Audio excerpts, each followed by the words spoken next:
Welcome back to another episode of Hobby Time in the Murder Basement, where today we start our first episode in the series of interviewers interviewing interviewers. Today we talk with Dan from the Havoc Cast. He runs a fantastic podcast. It's a great time. Stick around, we have an excellent conversation. Like, share, subscribe. Thank you so much for being here.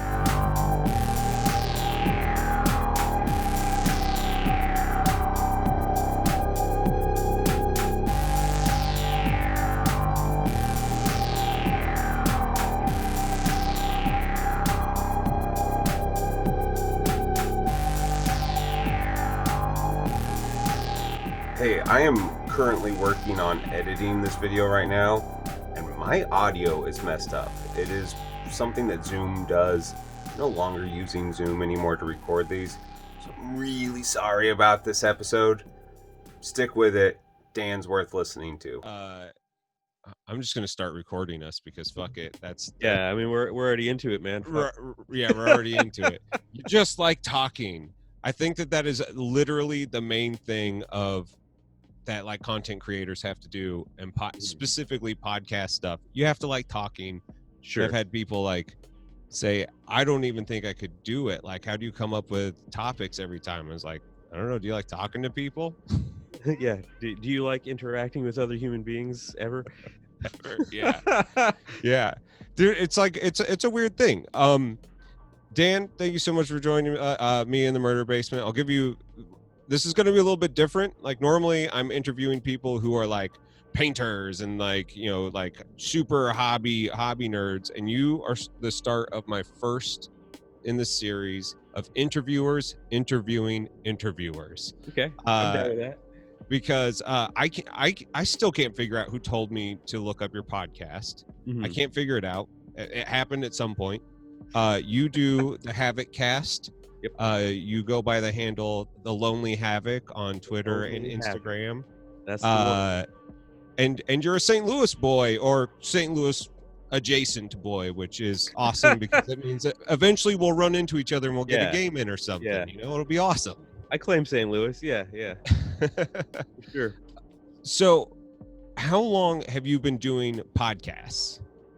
The podcast I've only been doing since 2018 maybe. Okay, so you've got a couple years under your belt. The end of 2018. I started it like October or so 2018, and so it's just been maybe almost a year and a half, 2 years now. I can't tell time, but yeah, I feel I mean, that's a really good run. And when you started it, you were doing an episode a week. You were doing the sprint. I was doing an episode a week, and like about 20 people said, don't do that, you're gonna burn yourself out. I was like, I got this, I can do one a week. And it just, actually the hard part was just getting the scheduling, about that, scheduling guests and getting people like to commit. And then I used to talk for like 2 hours, 3 hours, and then edit it down to like an hour. Ooh. So, yeah. Ooh. So you're listening to all this stuff and going, that's shit. Here I am on a tangent, get rid of that. Like, and then, so that took like, 3 hours to do just the editing part. Right. And dude, you get so used to hearing yourself say, and like, and all the, like, your weird little lead ins and stuff. Yeah. And that's a misery hole that you just like put yourself in on that. I mean, I could recognize the waveform shape of myself going, and then like, I just scroll through and go, there's me. There's another, pull it out. Yeah. I was getting pretty good at that. And I was like, get your shit together, Dan. Dude, I mean, I don't think, and maybe it's just the fact that, like, I have smoked way more weed in my life than I would ever like to admit, and drank all the beers and all the boozes. And I mean, like, this thing is not the machine it once was. Sure. And so it's just like I'm quick and I'll get in it and I will tangent. Yeah. But also, like, you have to hear the likes and the ums, and I feel really bad to my audience. I'm like, I'm really sorry about that, guys. Sometimes you get to a point where you're talking with someone and either they say something like that completely just takes you off guard, like, or there's like an awkward like stop and you're like, how do I get this to the next subject? So I'm just like, okay, let's go on to the next question. Like, so like, I'm like you, but I mean, also drank a lot back in the day, but I'm just old now, so I'm Yeah. slower than I used to be. Yeah. I'm just old. It's the way it goes. That's the problem. I'm old, and like sometimes it just doesn't. I forget words all the time. I'm like, I had one of those round things, and you could put liquid in it and drink. And people are like, you mean a cup? And I'm like, a cup. Yeah, That's what it is. Yeah, A food shovel. yeah. Jam it into food. Just I forget words all the time. So it happens during the podcast sometimes, and I'm like, fuck, this is gonna be the worst podcast ever.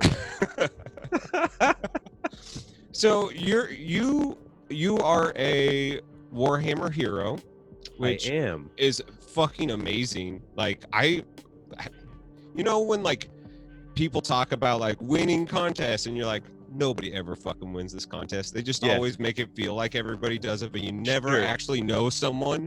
You were the first person I have ever met that is a Warhammer hero, which is so cool. I was like, holy shit, we got a Warhammer hero like here. And like the Midwest, we may not be hobby fanatics the way like the North is, but like we game like motherfuckers down here. Like there is like some serious heat coming at these games, and it's really awesome to have that. But and I don't think we get near the respect. So thank you for representing the Midwest with a hobby hero. That's fucking amazing. It's what I do, man.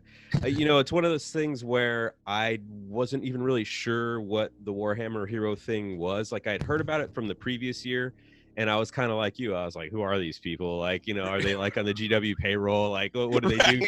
They just go around going, Games Workshop is the best. Buy all of it. Like, I'm not really. I was like, what does that mean for them? What do you got to do? Like so. But like, I just got it because I just got it, but I did a lot of stuff. I do a lot of stuff in the community, obviously. I've done like fundraisers, and I'm always pushing inclusion, and my podcast was part of that. If you've gone to the page and seen like kind of the little blurbs they've written for all the Warhammer heroes, they recognize that my podcast is all about like getting people from different walks of life to sort of communicate, and that's what my podcast is about. Is like we all have different backgrounds, and we're all different types of people, men, women, all genders represented, all backgrounds represented. It's just, but we all play games, and that's the thing that kind of like unites us and brings us together. So I think, they really like that, and it's all like it's all peer recommended. See, now I'm losing words. Like your people put you in, and they nominate you. And so I had like 3 or 4 people hit me up on Twitter and was like, hey man, I nominated you. I was like, oh, okay, cool. Thanks, man. Thanks. Yeah, it's like, oh, it's an honor to just be nominated, like that kind of thing. But I was like, oh yeah, cool. That'd be neat if I got it. I was like, but I'm not holding my breath. And then one of my friends hit me up and was like, I know something you don't know. And I'm like, oh shit. I was like, I hate this game. Don't do that. I know something you don't know game. And then like the next day I got the message, and I was like, oh, okay, cool. I was like, what's the pay like? But it's obviously that's not a thing, but I just thought it was funny. But we had like a cool dinner, and like I got a medal, and I got like a cool shirt with like an embroidered Warhammer Hero thing on it that I wear when I do like events at the store and stuff like that. Nice. But I just try to like keep that momentum going with like keeping people aware that everybody plays games, everybody should play games and be comfortable playing games. And so like that's like my whole thing, like I'm like I'm Mexican American, so it's important to me to like have some sort of inclusion, and representation is super important to me. So I try to do that within my community, and just kind of spread it outward onto the interwebs, and get everybody else on into the thing. I love it, man. I used to be like really weird about Warhammer. My history with Warhammer was the fact that I was never going to be able to afford it. So now in my like mid 30s, I'm just I'm reclaiming my youth right now is what I'm doing. Oh, yeah. I'm just like, I'm playing with toys and I'm painting and I'm having a good time. But like I grew up out in Oregon, and nerd culture in Oregon was essentially, Oregon's just super white. We have a huge Hispanic population there, but because of like the huge migrant worker aspect of it, there wasn't a whole lot of integration between Latino speaking families, and just like regular podunk town. So like I never got to actually really integrate. The only time that we ever did is in sports. and because we couldn't really talk to each other, it was always about metal. Everybody seemed to love metal, and so that was my like really only way to interact with people who were white in Oregon. And you know, so like nerd gaming was always just like nerdy white guys. And you know, when I moved out here to St. Louis, I noticed that it was much more diverse. And I instantly felt like way more comfortable being like, this my new nerd kink is gonna deploy soldiers. Fuck yeah, like look at all these cool people I can hang out with. Which is great to see, because you know it would bum me out if it wasn't as inclusive, you know, or just and I'm sure that there's a strong argument to say that like there is a lot of work to be done. Like there's gotta be a ton of work. Absolutely. Do you think that GW coming out and like saying, you know, racist, bigots, sexist, like there's the fucking door, do you think that is like it didn't feel performative to me. But do you think that is enough to get people in? Like the fact that a company is saying we've drawn a line here, do you think that speaks volumes to other people? You know, I'm one of those actions speak louder than words. I'm not like, if you ever look on my Twitter, like every once in a while I'm like, hey, do this, don't do this, but I don't make a habit of doing that, because I'm very much more like the things I do should speak for themselves. Like I don't have to go on there and say, don't be a trash racist person, don't like do, you know, I shouldn't have to say this. You should see the things that I'm doing and how I'm living, and gather that and like put that all together. And you know, there's some people that follow me and that, you know, they have different perspectives, and some things are pretty far off from what I believe in, but I respect that they still follow me because they know the things that I'm saying and the things that I show and represent. Like I did a fundraiser last year that collected books for schools in Africa. Like these schools in Africa just don't have books, like they just don't have them, right? So right here we have a shit ton of books, and people are like, oh, here's this book that I used for one semester. Trash, you know, it's in the back of my closet. So literally they collect these books, this organization EFIWE, they collect these books, and they send them to these things in Africa. And like, you know, I'm not saying that that's like, you know, it should be like a polarizing thing to send books to Africa, but like, you know, some people have feelings about that, and it's like, wow, okay, you're mad that we're giving away books that we're not using, but like, you know, those are the kind of things that I do. And I think that actions speak much louder than words, much louder than like little blurbs on my screen. So saying it is great. It's fantastic. I think that's wonderful. But you still need that follow through, because I don't want to say since then, I haven't seen a lot of follow through, or what, like I'm always like, what else are you doing? You know, I love Games Workshop. I love the games. I've been playing this stupid game since I was like 12. So you know, obviously I'm invested with Games Workshop, and I love Games Workshop. But I feel the way about Games Workshop that I do about, like, you know, a younger brother or like a sister that is troubled sometimes, and I just want them to, like, you know, get it together and kind of like, you know, live up to their potential. I love everything they do. They make amazing models. I mean, no one can deny that their models are just like yards above like many other companies out there. But sometimes simply saying things like that isn't enough. Like there should be more. There should be more like events that support different causes. I think, you know, there should be like actual, you know, like some sort of action behind the words. Has being a Warhammer hero, have they ever like reached out to you to do stuff like that and to like organize with you? Like, is it that kind of a thing that they just like, well, we have these people, we wanted to pay respect to them, but like, because they're so walled garden, you know, like I've tried talking to Darren Latham, and that's never going to happen unless if he quits GW. Like it's just never going to happen. And and that bums me out. And so like I asked him, like, who do you want me to talk to? Since I can't talk to you, who can I entertain you with people who may not have representation out there? And he gave me a couple of people, and like that's really cool, and I'm glad that he can have like a little bit of autonomy in that, but like there isn't an interaction there, and there can't be, because you know, like and that really hurts me actually, because they're such a huge company. They are so I mean, like, to say that the hobby is 100% Warhammer is incorrect, but you Mhm. can call the hobby Warhammer in the same way that Yeah, you called video games Nintendo in the sure, 80s. It's the sure. same thing, you know. It doesn't matter what faction you're all Yeah, you're all yeah. playing Warhammer, you know. It's I it's would like the love to see equivalent. It's like the equivalent of when you say you play role playing games. People go, "Oh, you play D&D?" D&D, yeah. But if you're like, Yeah. "Yeah, I play tabletop war games," people are like, "Oh, like Warhammer?" Like it's synonymous with just tabletop wargaming, and I mean, Yeah. and rightfully so because I mean, they play the game all over the world. Like you could probably go to any country where you don't speak the language and maybe like actually probably get a game in and like make it work because dice aren't different language. I mean, a pip's a pip. A pip's Right. a pip in any language, right? Right. These Yeah. Japanese pips, I don't understand what they say. Yeah, But and no, like Japanese is the real fun one because each one of their hashes is another digit on, you know, like, so like you can basically just look at their numbers and be like, oh yeah, that's a one. yeah, yeah, That's you a can you can two. you can piece it together.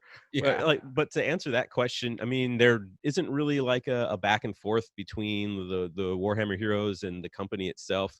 I think it really is just a matter of these are people doing cool stuff. We applaud you. Go forth into the world and keep being cool. Yeah. And I it's important to me to do that anyway. And I'm super stoked that I have the Warhammer Hero thing that I can kind of like present to people and they can go, oh, okay, here's somebody. What did you do to get that? And like, if that's important to me, like it's important to you to get the medal, I mean, or whatever. It should be important to you to do good things, not to do good things to get the medals and to get the recognition is what I'm Right. saying. But Right. if you're like, well, what did you do? That's a conversation starter for me. Like, and I could say, oh well, I did this. I helped put together this big Rainbow Warriors army. Because we gave it to this organization called Contessa, who is all about inclusion in gaming, women in gaming, different people on gender spectrum in gaming, and we just gave them this huge Rainbow Warriors army and was like, here's a thing, you can sell it, you can play with it, you can just display it, whatever you want to do. I did the thing with the books, and I'm running games at the store, and I'm running tournaments, like, so there's a lot of things that like I can talk about and people can say, okay, well, if that's what is important to Games Workshop and they recognize that, then maybe I could do something like that. Maybe that's Yeah. something that I need to get on top of. And that in itself is cool, but they don't call me up and say, hey Dan, we need you at the store opening to shake hands and kiss babies, and I'm like, I'm there. Like that doesn't happen. Yeah. I mean, that's too bad. I mean, because It'd be cool. it would be super cool. It'd be super cool. So like where did your philanthropic angle start? Like when did that become a really important part in your life? So if you didn't know this, I was in the military. I'm actually retired from the United States Air Force. I served for 21 years, 6 months, and 9 days. And Congratulations. That's intense. yeah, I retired in 2018. So I've actually been retired for 2 years. So throughout my career, my whole family's in the military. My dad was in the Army. My grandfather was in the Air Force. I have 3 uncles that were in the military. My sister was in the Navy.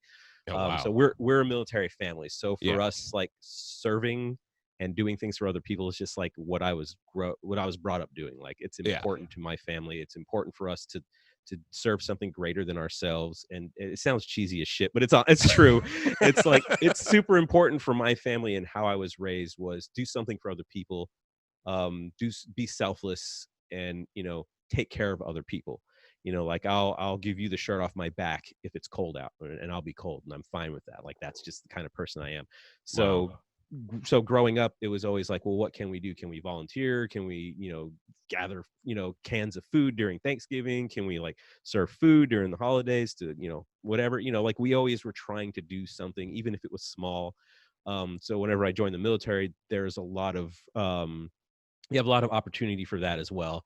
And to be 100% honest, a lot of that is part of like getting promoted and like looking good, and that kind of sucks, but it's true. you Sure. know if you're just the guy who's just like, I just come to work, I go home right at 5 and I'm gone, then people are like, well, we're not going to promote this asshole. But like, if you're out there and you're doing a lot of things, you're part of a lot of organizations, you're doing fundraisers, you're helping people out, eventually it stops being I'm doing this to check the box, and it becomes I'm doing this because this is who I am. Sure. And that's kind of where I ended up. I was raised that way. I did it in my whole career. And then when you find something that you love as much as the hobby, like as much as I love this silly game, you go, well, what can I do in this community to make this community better? Like whatever, however small thing that I can do, I'm going to do that. And then those small things, they always grow. It always becomes something more. So it's something I've always done, and I just enjoy doing it. And a lot of times people just ask me to do stuff, and I'm like, yeah, sure, I'll do it. Like, yeah, I'm down. Yeah, whatever. What are we doing? A fundraiser? Cool. What are we doing? Teach a painting class? How many people cool. are we getting here? Let me get my boys. We got this. What are we doing? We're doing like a chili cook-off in the store. Fuck, let's get some beef, man. Like, whatever. I'm down. Like, I'm flattered when people ask me to do stuff, because I feel like that means that they trust me to get it done. Sure. And that I'm going to do a good job at it. You know, and that's a carryover from my military career as well. So I just, I just have a lot of self-discipline to like do things on time and on time. That's a big deal. A lot of people don't get that. Yeah. I have guys coming into work at like 7:10, and I'm like, work starts at 7, right? Oh, it's just 10 minutes, Sergeant Gomez. And I'm like, you're fucked. Yeah. I'm watching you now. Yeah, I'm coming for you now, dude. So like things like that. It's like, if you're going to run an event for your store, like your local store asks you to do an event, you want to do a good job because you want to keep doing it. You want it to be successful. You want them to be successful. Yeah. Yeah. So all those things tied together, man. It's like, they asked me like, hey, we want to do a fundraiser. And I'm like, sweet, man. I was like, let me find some cool organizations that we can do something with, That's so cool, man. I mean, like, my philanthropical outlets were like artistic. It was like volunteering for like art fairs and things of that nature. Mainly because like I had $0. Like I had no money to do it, but I had time. And I didn't mind getting sunburnt in my early 20s. So like I would stand out in like direct traffic and do stupid shit like that. And like that was such a great time. And moving to St. Louis from Oregon, where like I left all my bad habits and my bad friends out there. I say bad friends. They are some of the sweetest people, but like we were on the highway to hell, and we were only making it worse. I moved here, and everybody's like, let's set up this theater. We got to build a set for this play. It goes up next week. I'm like, let's do it. I know how to work a drill, and that was the stuff that I love doing that. And I have found in my older years, I am less motivated to do it, and part of me is really bummed out by it, because it's like I did have a lot of fun community building and getting to know people in there, and I'm getting slices of that with this podcast, and because I'm showing people in our hobby that there is totally different walks of life. There are different artists that they didn't know. There's different game developers that they didn't know. And that's something that I feel like I'm giving back to a group of people, but it's like the most hands-off thing ever. Like I applaud you for like running a podcast, having a family, being a musician, and running charity events. Like that is some humbling shit right there, man. It's but even doing something small is important. Like I tell people that all the time. It's what's the old phrase? It's like think globally, act locally. You know what I mean? Like, right. That's legit, because you can't cover every base. You can't affect every person. Yeah. You can affect your small circle of people and hope that they sort of, affect the people around them. And that's how these positive things grow. And even if it's something as simple as like doing a podcast and then speaking to people that have a positive message, and then all the people that listen to that is a result of what you're doing, Right. It doesn't matter how small it is, as long as you're doing something. And I tell people that all the time. It's like time is the one finite resource that we really have. True. So volunteering your time is huge. Like I never discredit anybody for just showing up and saying, hey, can I stack some chairs, or hey, can I hammer a couple of nails? And I'm like, fuck yeah. Like Sweet. you could be doing like a billion other things that are probably way more fun. So like, this is awesome. Like if people volunteer their time, man, that's where my heart's at, dude. Like, just show up and be like, what can I do? I'm like, I've got minimal skills, but I'll do something. Like, what do you want, man? Like, like I'll glue some stuff together, or I'll make a flyer, whatever. I'll do something. Like, we got this part of it. Yeah. No, I love it. And I mean, and there's a weird thing. Like you would think with like military tactic games, there would be more people who are fucking leaders in this hobby, and there aren't. There aren't. And like, I know that that's a dickhead thing to say. I use that term a lot. It's a dickhead thing to say Yeah. because like I've noticed that there are fucking leaders and there are fucking followers, and there's a shitload of followers in this hobby that could be pushing it. And I'm just like, why don't you push it a little bit more? Why does it fall on my shoulders to always be the guy who's pushing this envelope? Like, let's all push this envelope, and like the hobby will get better. It'll be more accessible. Like, you can't just hide from the responsibility of a community. And that's what I feel like a lot of people do. They don't understand that having people in the hobby, even if they're not your friends, even if they're politically opposed to you, they are part of our community, and we have to get people to feel that open feeling to create the dialogue. Otherwise, we aren't a community. We're little fiefdoms that get together, we war, and we leave. Like, we need to pick people up, and you know, that's a really hard thing to do. And I'm always shocked that more people aren't into the community building aspect of it. It feels very weird. Well, the leadership is very hard, and this is coming from like my military perspective, and I can't help but apply my life to. I'm 42 years old. Literally half of my life I was in the military, right? So like, I apply everything to that because that's what I'm trained in, and that's what I've learned, and I have a lot of experience with that. And leadership, there's a couple of ways that can happen. Someone gets put in charge, and they're shit, and then no one wants to listen to them because they're shit, but they're like, well, I'm in charge, so you will listen to me. And then everyone just is opposed to it, right? And then there's the people that's a boss. That's a boss. They aren't a leader, they're a boss. No, not a leader. They're just like running like, you guys better pick up this trash, you know, like fuck this guy, you know. So there's that kind of leadership, right? And then there's the leadership that is the quiet leadership that is born of someone that knows what they're talking about, is confident in the decisions that they make, and doesn't need to like bluster and doesn't need to yell, and just gets things done, because at the end of the day, somebody has to make the decision, and being the confident person to make that decision and to say, okay, we're going to do this, and if it goes pear-shaped, then, you know, that's on me, cool, whatever, but let's do something. Let's quit farting around and like and find a vector and like stick with it. And to me, that's the truest leadership. It's someone that's willing to say, this is what we're going to do, and it might fail, but this is what we're going to do. But this is what we're going to do, right? Because every decision is informed by experience. So if it's something you've never done before, then you're in this sort of like you're in this gray area. Well, this could go shitty really fast. But just being the person to say, well, we're going to do it anyway, you know. Well, I mean, if you're the first person doing something, nobody can tell you you're doing it wrong, because they don't know how it's done. Like, well, that's the thing that I keep on running into all the time. They're like, are you doing it right? I don't know. Like, I guess I'm not doing it wrong. Like, things are flying by the seat of my pants too, man. right? Yeah. But it is really interesting. And like, I don't know if that's like, and it feels to get worse. And we like to blame millennials. And I think that that's a fucking cruel thing to do, because I think that they have a different expectation of what's going to be done. And it's not that they've been handheld the entire time. It's that they've been expected to be perfect the entire time. And so there's a false sense of perfectionism put on like younger people. And I'm like, just fucking do something, kids. You're going to fail. It's going to suck. You're going to learn from it, and it'll be a good time. You'll make great friends along the way. Hopefully you don't go into debt while doing it. That's kind of, I'm just like, just do it. But I find so many people are like, they don't want to waste their time, because you're right. Time is the most finite resource that we have.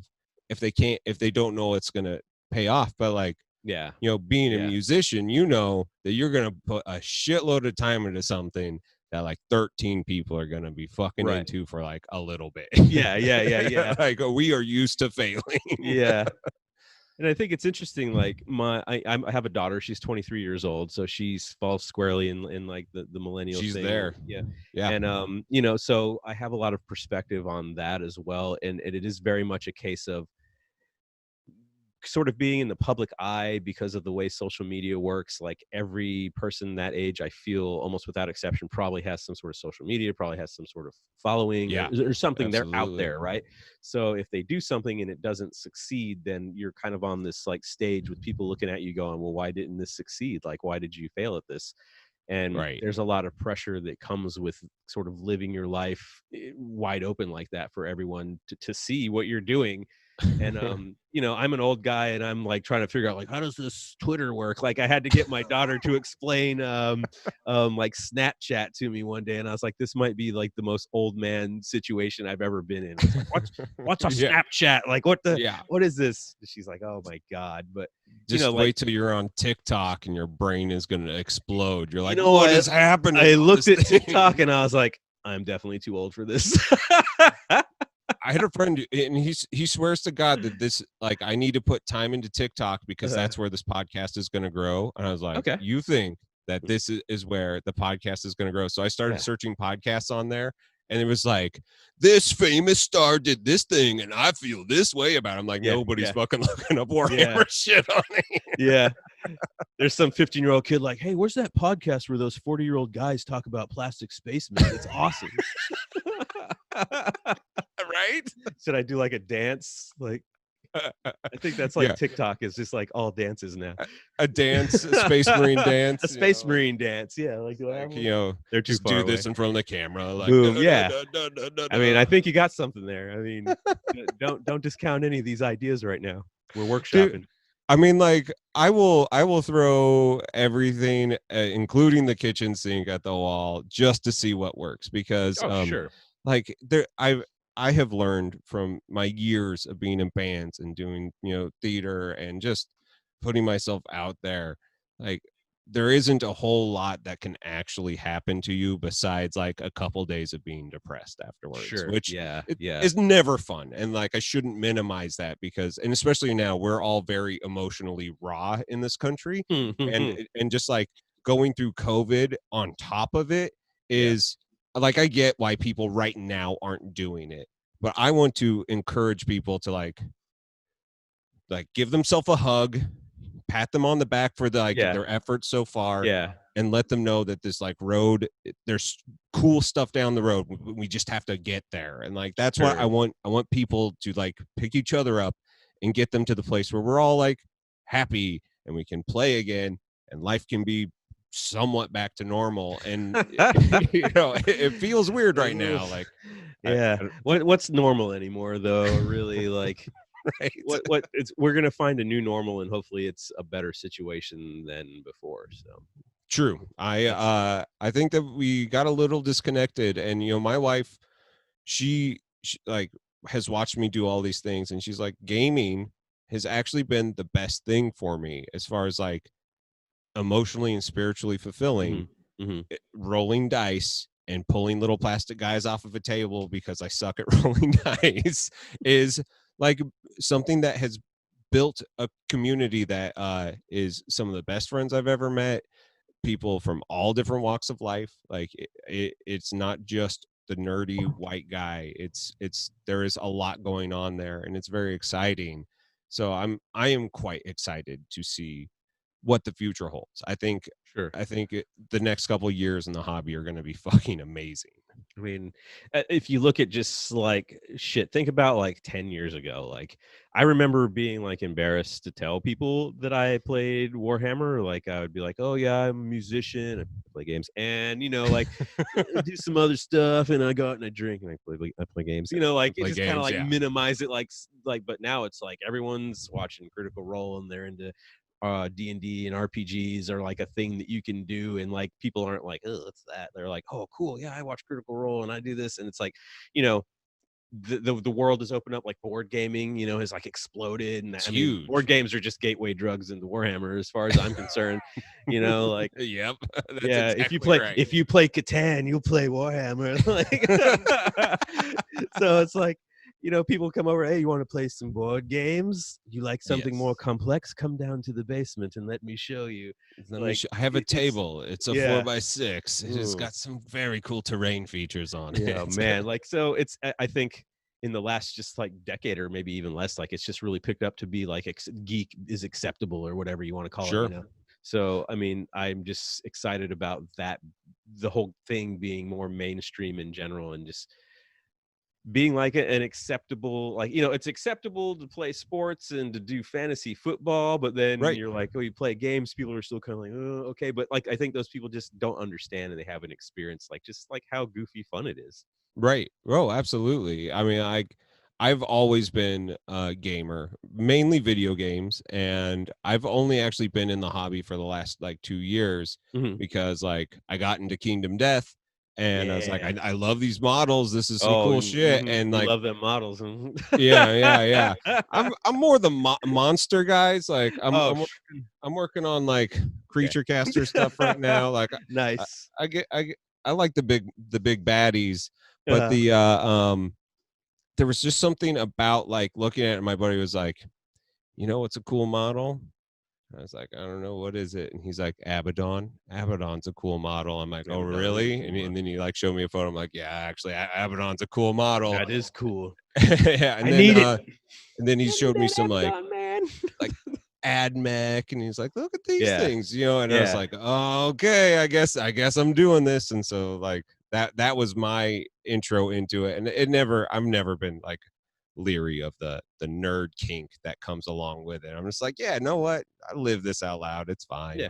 Yeah. uh but like the critical role thing, and you do D&D, like I've heard you talk about that on your like you do Age of Rebellion, I believe is what it's called. Yeah. Yeah. Yeah. Yeah, Yeah. Yeah. that's your one. That's my, oh dude. I'll go on a tangent on that for like 2 hours if you let me. So, but I love that game. That's like absolutely. But if you listen to the podcast and maybe you listen once or twice, but like, I'm not a huge fan of D&D, and that's probably been like, it's been a source of contention between me and some of my guests. Sure. And I try not to be disrespectful about it, but as things go, I've given it another chance, and I'm actually playing with a group of my friends, and it's more because I love my friends and I want to hang out with them, and Of they've been course, asking of me to course. play. I'm the forever GM, right? I'm one of those guys that I never Yeah. get to play. I'm always GMing the game. So I was Yep. like, well, if this is the only game I can get to play is D&D, I guess I'll try. And I'm just having fun with it. Like the system for me is not as, it's a little too binary for me. And like, Sure. I don't like that it doesn't have the same narrative aspect to it that a lot of the other games I enjoy do. But I'm making it that way by the performance of my character, because I'm just a crazy person, because I do a voice, and I'm like, I'm doing the whole thing, and everyone's like, what the fuck, like, who invited this guy? But like, I have fun with it. So Right. I'm making I'm making the most out of the game, even though it's not my favorite. Well, I thought that was really interesting because I bounced off of fifth edition like hard. Like Mhm. fifth edition and me were like, well, this is a thing that you can play, but like I don't see any room here for my imagination. Like, Sure, yeah. and so like I've been getting into the old school essentials, old school, Oh, this is like first edition D&D stuff where like yeah, yeah, yeah, literally there yeah. aren't any rules for anything. It just basically tells you like how to generate a dungeon and kill things. That's Yeah, about it. I'm yeah, like, yeah. oh, that's what I need. I need a thing not to dictate my fun to me. Mhm. And like when you read like the like tiny little paragraph about magic missile in this book versus in fifth edition, it's like half a page written out about how magic missile works. I'm like, I don't give a shit about how magic Yeah, missile works. I just want to like have my friends have a thing.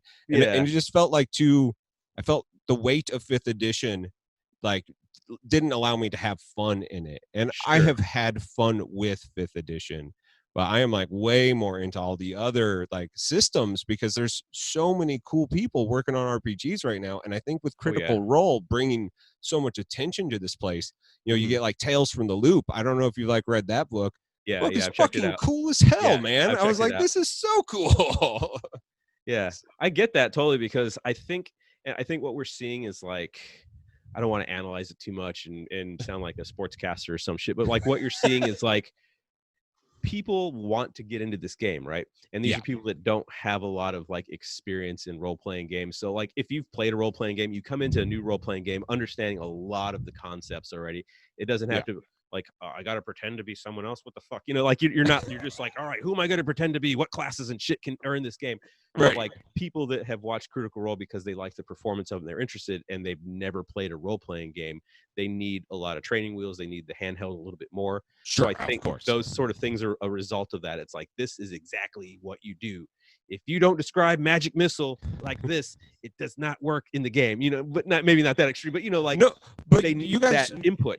you were talking about that in like the last big podcast you did with Tanya about the like wheelchair thing, and like how people are like freaking out against the wheelchair, and like all of us painters, we're like, fuck yeah, let's paint this thing. This thing I want to make a cool. badass fucking wheelchair. Like this dude shows up and you're like, oh fuck, it's the guy in the wheelchair, and you Right. you know what I mean?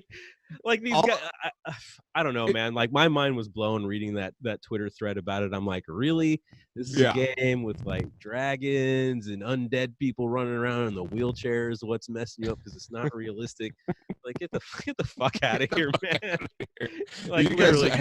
You built a bridge to get over that like you went way out of your way to get over that river, you know, like, and this is where you're drawing the line. Yeah, sure. Just say you're ableist and fucking leave. Like that's cool. Yeah, please. Yeah. Like, well, some guys like, well, you know, most of the doors, it wouldn't fit through the doors. I'm like, fuck the doors, get a giant and smash the door apart. Who gives a shit? Whatever. Right. Yeah. Collapses. I mean, someone picks him up and the fucking thing collapses and they carry it through the door. Okay, you happy? Like, come on, man. Like, it's like trying to do everything they can to discredit and make the rules for the fantasy wheelchair to not work. Well, it's weird to think about, and you know, this is the same shit that gets like totally rubs me wrong about Warhammer too, and like, you know, in all the 40K nerds, all your old world people, I love the lore. I love the fact that the lore is still being written. They can still change things. Like the way that it is now is not the way it's going to be, because if you look at Games Workshop over their history, they change all the time. Oh, like, yeah, the only constant with that company is their ability to make money. That is the one thing that they are really good at. Then I'd say that's a successful company. It is, yes. But like everybody freaking out about the game and like it wouldn't work like this, and I'm like, dudes, these are little spacemen, and there's chaos and undead robots and magic. Like none of this matters. A woman could be a space marine. We could have black people. Like they don't all have to be clones from the God Emperor, who's this weird thing that may not be alive and is definitely not a good guy. Like you know, all these people like getting like really like built up. I'm like, if you are that worked up about this, you have missed the point of this fantasy world that's being made. Like this, and it changes all the time. That's the thing that I love about what Warhammer is. For me, it was a thing to paint, and then I got into the books, and I was like, "Holy shit, these books are amazing!" Yeah, and then there's so much more. They're fantastic. Most of them are very good. There's a few turds out there, but like people defend the game and the way that it needs to be done. I'm like, you guys, you had the imagination to get here. You don't have the imagination to grow here. Like, how is that a thing that happened? This is such an amazing space. You know, it's like, it reminds me of like the Star Wars fandom, and I mean, obviously I don't know which direction. Obviously, I'm a big Star Wars fan, right? Yeah. And so there's people that are so invested, and they've spent literally like me. I was born in '78, and Star Wars came out in '77. Literally, I've had Star Wars my entire life, right? Yeah. So I mean, I know a lot of Star Wars information.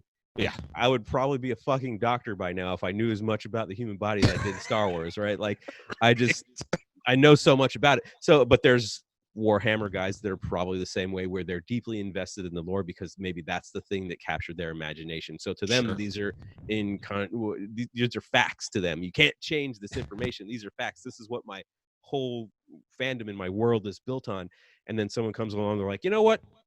These are baby Marines. Now we're going to make Marines that are like taller. And they're like, what the fuck? You can't have taller Marines. Like, you know, like, so like you're taking something that people really love and have like taken to heart and it really internalized. And then, so I get that there's like backlash and there's people that are upset about it.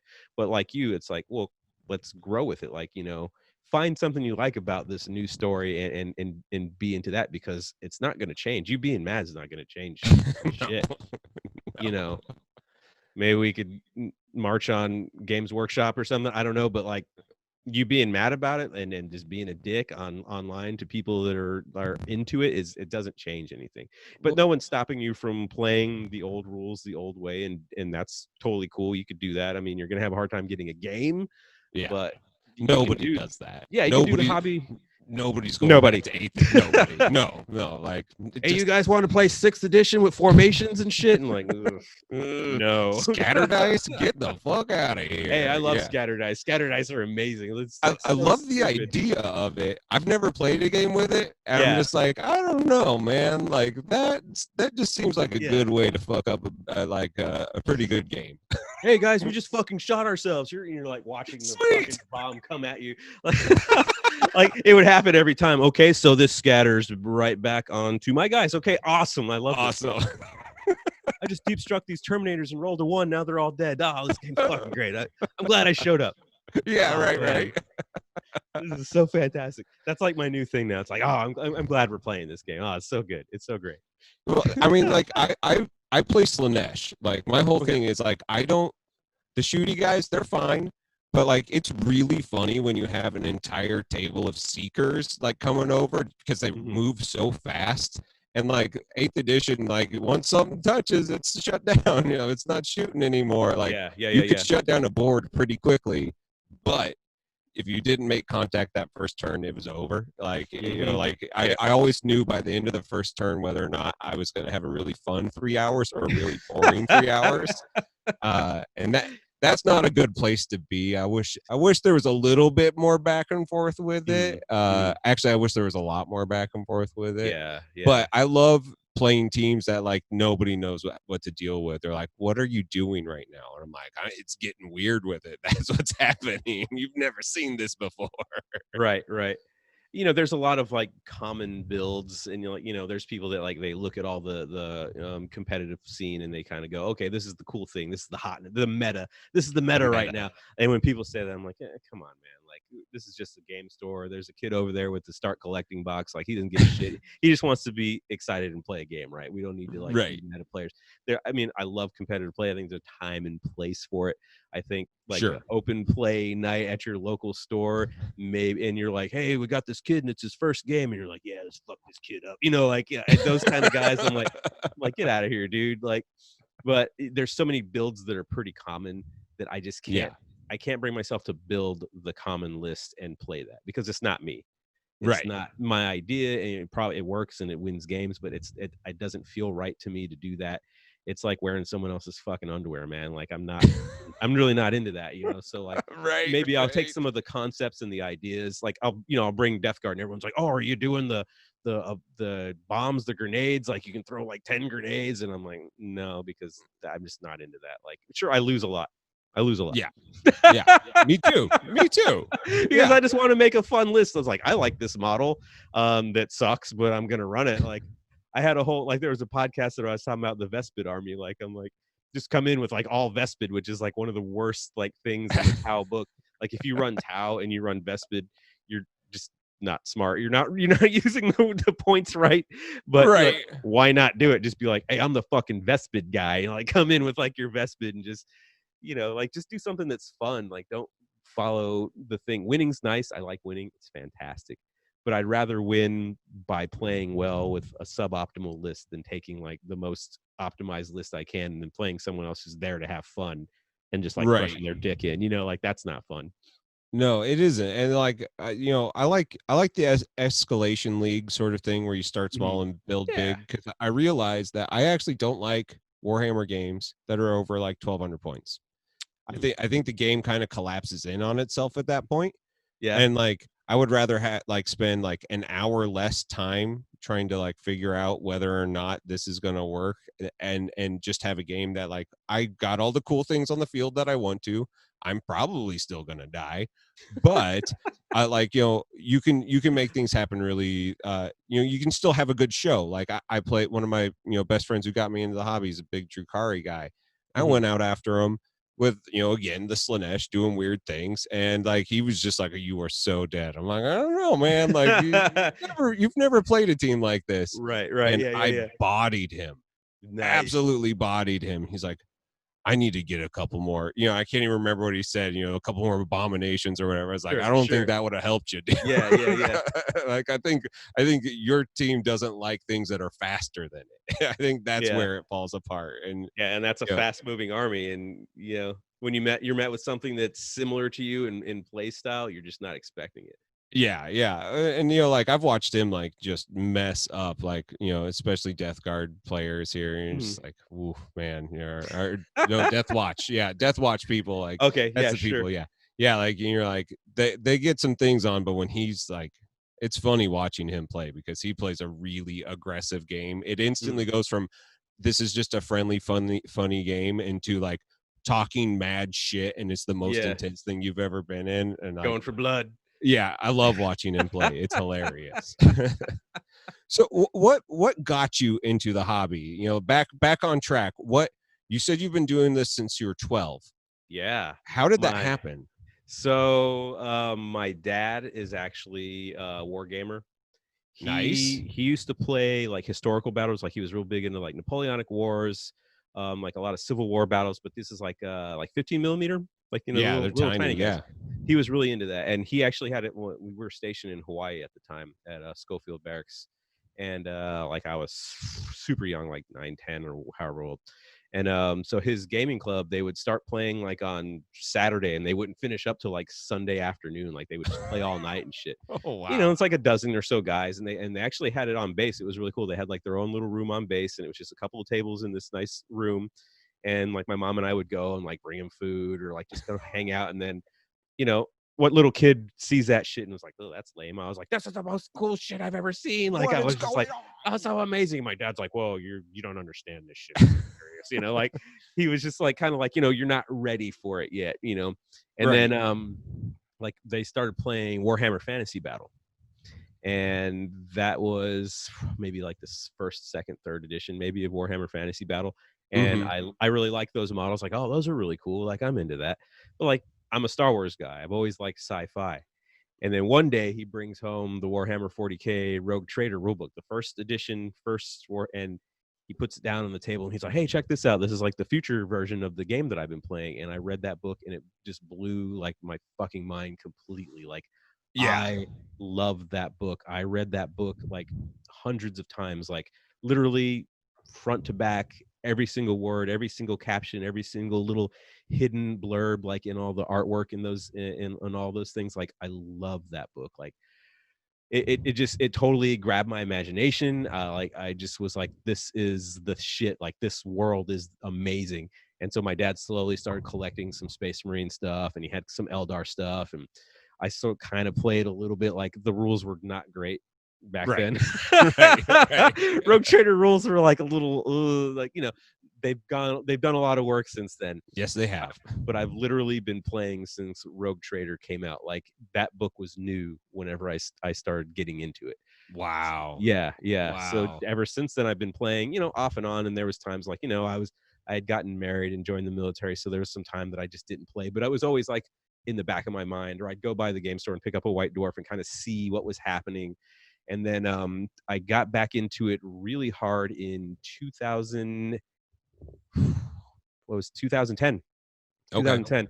So in all honesty, I'm a recovering alcoholic. I've had a lot of problems with alcohol and drinking, and my marriage was in a really bad situation, and things weren't going well. And I decided to quit drinking, and I was like, what do I do with my hands? Like, I was like, what do I do? So I was like, let me get back into 40K, because it's something that I've always loved. And I pulled out all my old models, and I started painting, and like actually paying attention to the paint, and actually paying attention to the game more, and like getting back into the scene.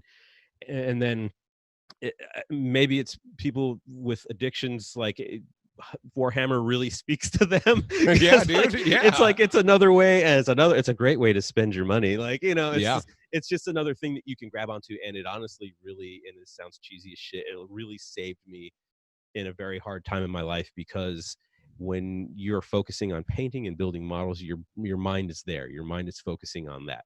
Yeah. It's not focusing on all the problems. It's not focusing on the goddamn I want to drink. You know, it's those things are. And for me, that was like my Warhammer Renaissance, if you will. Sure. So I got back into it super hard, and I just been going fucking 120% ever since then, man. Dude, I have found myself, so I had a really bad bleeding ulcer, and I had to quit drinking.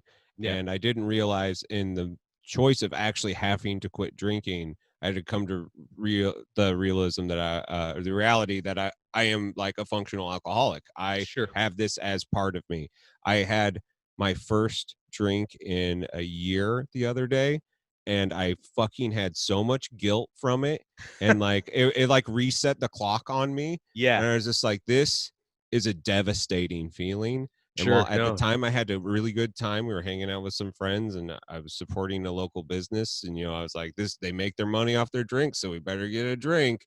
Yeah. It was like emotionally a really hard thing to go through. Yeah. I'm like, fuck, like this Well, is a yeah. thing that is like, I never really came to terms with how much I was numbing myself all the time with substances, and and alcohol just became the one that stayed around because it was legal and I could just go to Schnucks and buy some, like it's easy. it's very easy. And here the Midwest is the most beer drinkingest area. Like literally you can go to the petting zoo and get a huge beer. Like they just always, they're like, oh, you want a drink? Here's a free drink. Yeah. I like, mean, you need drink tickets? Here it is. Like oh man, like I'm with you. Like this has been a really enlightening time of my life, because the hobby fucking saved me, and it saved my marriage, because like if I didn't have it, I don't know what I would have done. And I know my wife would have had a like come to Jesus moment with me. Yeah, for like sure. it was going to happen. Yeah, And for sure. it's a good thing, and I've ran into a lot of people like that. Do you watch Twitch at all? Yeah, I do every once in a while. Yeah. So that's something that comes up all the time when I'm painting on Twitch. And we talk a lot, and like some people, like alcohol is just part of their like, I'm gonna drink on stream and I'm gonna do this thing. And and it's, and it's fine, it's casual, and it isn't glorifying it. And then you come into my stream and you're like, the one time I was doing coke and I did this, and now this is my life where I am drinking kombucha. I had granola for this. I'm I'm like the exact opposite. I'm like, let's like get well. It's a mental health time right now. Like, I'll leave the shit at the door, and let's be here to support each other. It's like the weirdest place in the world right now. That's huge, though. I mean, that's important. But I'm not one of those guys, like, if you're drinking around me, I'm not like, well, this motherfucker's drinking around me. No, of course not. I'm like, have fun, dude. Like, because like a lot of my close friends are like, hey man, I'm gonna order a drink. Is that cool? And I'm like, you don't need to ask me every time, And some of my friends, like the other day, a buddy of mine was like, hey, do you want a beer? And he's like, oh fuck, I'm sorry, man, I totally forgot. I'm like, no, it's like, I appreciate you offering me, man. That's cool. Yeah. Like, no, I'm good. Obviously, I'm not gonna have one, but like, I appreciate that. I'm not gonna like be like, all these guys are drinking, I don't like it. I'm not like that. Like, I'm happy if you want to drink. But did you run into the zone where your drinking friends stopped inviting you to things, and you had to kind of like deal with that? So I had a whole drinking situation, and I had left that whole drinking situation. I used to coach a women's roller derby team. This is the roller derby story. Yeah. So, and all of that involves just playing games, partying, and just being like hyper, crazy with everyone, like just being insane. And it's like, how crazy can we get? Like, what kind of stupid shit can we get into? And it got to the point where I obviously couldn't keep doing that, and like things were just not going well. And I was like, well, I got to be done. I just got to be done with this. And I literally like was stationed where I was stationed in Florida. I was like, I need to leave. So I applied for like an assignment that nobody really wants, and I got it because nobody wants it. So Greenland, send me to Greenland. Literally, that's where I went. I went to Greenland. No shit. Yeah. Dude, I went to Thule, Greenland, because nobody wants that assignment, because it's literally 20 something below zero all the time. It's just snow. So I was in Greenland for a year, and I applied for that assignment because I was like, I need to get out of here. Like, I need to leave this place and or these people. And unfortunately I don't really talk to a lot of the girls from the team anymore, like some like that are on Facebook here and there, but there's not a relationship anymore, and it is what it is. But that was the thing that was making me just a crazy person, because in that environment, the crazier and more drunk that you are, like the cooler it is, like the more fun you're having, right? Like right. like there's been times where I've literally like woken up like in strange places, like what the fuck, how did I get here, like or people are just buying you shots because you're the coach. Hey coach, have a shot. Hey coach, drink a shot with me. I'm like, yeah. Yeah. Not gonna turn down a shot. Yeah, it goes bad once you take it out of the bottle, I hear. I know. You don't want it to go flat, whatever. So yeah, I literally left the country, and ever since then, I kind of just been on that road to recovery. And then I'll tell you what, alcohol commercials make alcohol look delicious, and they need to stop doing that. They need to stop doing it. Like they slow motion pour like whiskey. My drink was whiskey, and they slow motion pour the whiskey, and it looks like fucking syrup going into the glass. And I'm like, give it. Yeah. Like I'm just all hype, and I'm like, why? How are these commercials coming on, man? Can I I'm streaming everything now. Can I just tell it not to give me these commercials? I have to. We pay to be ad free, literally on everything. And that's one of those things they get me, like they do. And like whiskey was my drink, and then I decided that I was going to do the most manliest drink in the world, and it was root beer and the Kraken spice rum, because like it just is like you just drink like half a bottle and you're like, yeah, it's cool. I'll go to work tomorrow. It's fine. Like and it was just smooth. It was very easy to do that. And I realized I was like, oh, I am fucked. I am going through I'm going through 3 bottles a week. That's a problem. It's just one of those things where you don't really, if you're in that environment, you're not seeing the problem, because everyone in that environment is encouraging it and they don't see a problem with it, right? And so, and you have to just get out of the environment. Like I learned that I actually literally went to rehab in 2002, 2003. And I did a 28-day situation, and it was one of those, like, you have to assess like where you are, like friendship wise, like who is surrounding you and what are they doing, and why aren't they saying, hey, stop doing this because you're an asshole and we're tired of seeing your naked ass every time you get drunk. Yeah, right. But like the people are like, yeah, naked ass, like they're into it. Dan will do it. Dan will do it. Yeah, right. Get in there. What else you want? So it's one of those things where you just have to go, I got to get out of the situation. Yeah. And it's not about them. It's all about you. And like, I've heard stories where the people or friends are like pissed, why don't you drink anymore? It's like, it's not about you, man. Right. All my friends, they're all very supportive of me, but I also get invited to nothing anymore. And I'm like, it's okay. I'm making new friends everywhere else, because they'll be there when they're ready. But I like, everybody thought it was cute when you told people off when you were drunk. Nobody thinks it's cute when you tell people off when they're sober. Like they're like, dude, you aren't even messed up. And you're like, yeah, I'm cranky as fuck. You guys are annoying me right now. Shit's getting real, man.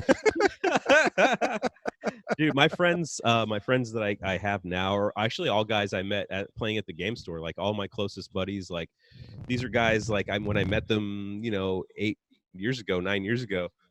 They're all just starting out. They all had girlfriends. Now they're all married and they're all buying houses, like nice. I'm quite a bit older than most of them. Like probably maybe the oldest one, I'm almost like 9 years older than, but we're all super close, right? Sure. So I've kind of like passed all those benchmarks in my life already. So it's just awesome watching them do all those things. But none of these guys are really drinkers, and they're all super like protective of me and like my situation. Like if we go out and somebody that doesn't know the situation offers me a drink, there's like 3 dudes like, no, hey man, no, he doesn't do that shit. Like, and I'm like, no, it's cool. You don't have to like, I don't need a bouncer. I don't need to drink bouncers, man. It's fine. But I love it. Like, I love how protective they are of me. But that's the kind of environment that I have now, and it's like super healthy, and like for a bunch of dudes. Like we play like airsoft. It's like guys running around like in military uniforms, like shooting each other with BB guns. Like we Yeah. literally like are like, hey man, the other day you said that you didn't like this, and that hurt my feelings, dude. And I'm like, how are we doing this? Like we're like the most It's like amazing. yeah, we're like sharing our feelings all the time, and we play games, and it's the same situation. It's like, oh, like you were making jokes about my paint job, and that kind of hurt my feelings. And oh man, I'm sorry. But then like 10 minutes later, it's like, hey man, fuck you. Like rolling sixes all the time. Yeah, so it's a weird dynamic. These guys are fantastic, and they're super like 100% in my corner with the not drinking and everything I do. So I mean, I couldn't ask for a better group, and that's what keeps me sane around here. Dude, that's so good, man. I'm glad to hear that, and I'm glad to hear that there's other people in the hobby that are non-drinkers and or in the the road, the forever road of recovery, because that people don't really understand that aspect of alcoholism and addiction. This is a forever thing. Like, Yeah. I put in gum because if I didn't put in gum, I would go out and buy a carton of cigarettes. Like, sure, I am like totally fucked on that. Like, out of all the things that I've ever been addicted to, that's the one that always is there. And it was like, you haven't had a cigarette in 11 years. And I'm like, I know, because if I have one, I'm going to be a smoker again. Then it'd just like, be, just right back in it. It's a light switch. It's on or it's off. And I'm leaving it off because a carton and a half a week is where I left it at. Woo! And I would go right back there. Yeah, like it's a problem. Yeah. My wife actually quit smoking. She was a smoker too. Like she smoked since high school. And whenever I quit drinking, she quit smoking. And it was like super, like one of the most amazing things. I mean, she's done a lot of amazing things for me, like just being with me and putting up with my shit. Probably like a number one amazing thing. But like she actually gave up smoking. And this is like a person that like, when we went out, that was the thing. You had a drink in one hand and a cigarette in the other hand, and you're motioning with the cigarette and you're doing the thing. Like that's like 100%. Yeah. She was like, all right. She's like, I need to quit my thing too. So let's do this thing. And I'm like, dude, all right. She's that's never gone back to it. That's so good, man. I love hearing that. That's you have to go through those things together, and then that's the sign of a real true relationship. That's we're trying. So recovery happens, you're back in the game. How much time do you spend actually painting? Are you like tabletop painter, or do you like fucking hate paint? Do you like totally zen out on it? What is your aspect of the hobby part of this? Did you see I was on Warhammer Community for the painting. There was an article about how different people paint and how different people do hobby. And so I was actually on Warhammer Community for that as well, because my painting style involves going, okay, I have an event in a week. Let me paint this whole army now. Like that's how I paint. I don't paint steadily throughout the week. I don't paint steadily throughout the month. If I have something to get an army ready for, I'll paint that whole army like in a week or a couple of days. Like I'll literally just sit down and I'll fucking just crank it out. I have a massive 30K Horus Heresy Death Guard army. Nice. And it's huge. It's like 200 or so infantry, something like that. It's dumb. And I wanted to use it for Adepticon because I was doing a big Horus Heresy Apocalypse game. Nice. And so in about 5 months, I painted a couple of hundred infantry. I'm looking at it right now. 9 tanks. Like, yeah, a ton of stuff. Like I painted just like a ton of stuff just to get ready for this Apocalypse game. And I'm like the only guy that brought infantry. And they're all like, "Oh, this guy brought infantry. What a dumbass!" and they all died in the first turn. It's very thematic, though. Got hit like by this massive pie plate. I'm like, "Oh, there goes 5 months worth of work." You know what? I bet they looked great, though. Like that's the thing. They look really good. I'm not, they look really good. I did some good work on them for me, but I don't paint steadily. I have to have like a reason to be painting. I have armies that I like, and then I'll paint the stuff that I want to play with. And Sure. then I'll go, that sucked. Let me try something else. So I'll grab this other unit and then I'll paint that up because I want to use that. Yeah. You know, so I just recently painted a creature caster model actually for a friend of mine for her birthday, and that was something I'd been working on since last year when I was gonna give it to her for her birthday. And so like I just been slowly like steadily painting it and then kind of like hit it past. I was like, well, I'm not gonna work on it now. I'll give it to her to Adepticon. Then Adepticon got canceled. Right. I was like, then I'll work on it like closer to her birthday. And then her birthday came up and I was like, all right, I better start painting this fucking thing. 3 days later. Yeah, exactly. And so I paint things whenever when it's time for them to be painted. You fucking wizard, you. It's kind of like, all right, let's crank this thing out. What do we need? We need more robots. All right, let's go buy some robots and paint these this week. Like, I think the hobby is so interesting. The fact that like you can just like, I'm going to do this right now. I don't need to do this 24/7. Like once you've got the reps in, you kind of understand how things go. You don't, it's like riding a bike. You don't need to practice riding a bike. Now, if you want to take it to competition level and stuff like that, yeah, it's a whole different thing. But like once you're on that and you understand like how your workflow goes, like, yeah, you can totally just go in and out of the hobby at will. And, you know, like I got kind of called out by a hobbyist the other day that like, I'll play with Gray Army. I don't give a fuck. Like, they're toys. Like if a Gray Army is what breaks it for you, like you and I aren't going to get along. And she was very much like, it has to be painted. And I'm like, right. Yeah. Why does it have to be painted? Like, I would rather spend my time doing the thing that I like to do in the hobby, which is like work on one model until I never want to look at it again. That's like get to that point where I'm like, and viable. It's done. Yeah. And there's so many different avenues to the hobby, you know, and like for me, I am at one with my process. Like I know what my process is. I know from the outside perspective, people that have seen me do what I do, they're like, what the fuck's this guy doing? Like, I'm just like, the paint's wet and I'm just going to paint more paint over the wet paint. And then at the end, it looks pretty good. Like, you know, I'm like, hey, that's nice. But like, you wouldn't think that I get that result when you see me painting, like, like even in that article, like they said, mad scientist energy. And like, I'm just like doing like, I'll do 3 or 4 different kind of things that are similar at the same time. Maybe not even the same models from the same army, because I'm trying like to get something through that I have in my head, and it's messy and it's gross, but at the end it becomes something. And I think if people are more honest with their process, that's what I like the most. Like if I can look at someone's model and know who painted it, that's my favorite thing ever. Sure. Because that means that you're true to your process and you're true to the way that you do things, and you've let that speak. Like you're not going, I need to be in this narrow box that the box, you know, the art on the back of the thing tells me to be.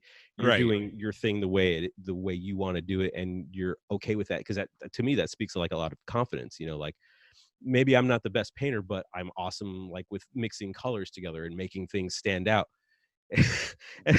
Can I go on a tangent? I'm going to go on this tangent here. Go on the tangent, yeah. You might have heard me talk about this on the podcast, and my dear friend Brush Wizard, this is about him.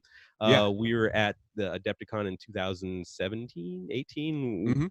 It was so long ago, you know, like remember when Adepticon happened? But so, and I had painted before time. I had painted this Nurgle army that was all bright neon colors. Like it was nice. There was no highlights. It was all black lines for shading. Like I literally just painted black lines, and it was flat neon.